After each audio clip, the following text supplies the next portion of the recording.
مكسورة مش عارفة تتصلح ازاي دي ولا نعمل فيها ايه. بس ما شاء الله والله انا نايمك من المغرب يا صين. انا برضك فكرت والاخت معايا فكرت وهوريكم الاختراع بتاعنا الجديد.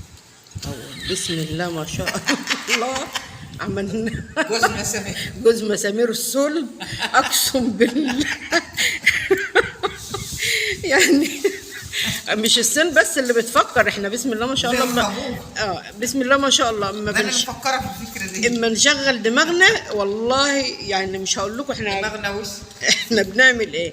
فايه رايكم في الفكره؟ لو انتم معايا والفكره عجبتكم يا ريت تكتبوا لي ماشي بس ما حدش ياخد ايه يسرق بتاع الاختراع.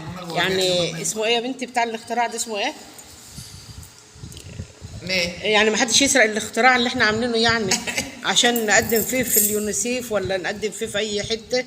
تمام اهو يا دوبك اهو. هنجيب كمان مسمارين هنا ومسمار واحد بكفايه هنا ماشي. طب خرمين لا فوق بقى خرم واحد. احنا عايزين حد بقى معاه مسمار صلب يدهولنا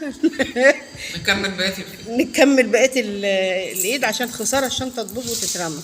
احنا ما بنرميش الحاجه إلا لما تكون يعني جابت اخرها معانا. وبعدين بسم الله ما شاء الله اهو واحد بارومه وواحد صلب ما شاء الله والله. تمام. لو الفكره عجباكم قولوا له ايه رايكم. وما تنسينوش بقى في اللايكات والحاجات الحلوه كده. والمصحف لنيمت من المغرب يا صين ماشي اهو. ايوه اياك على البخاد وتروق.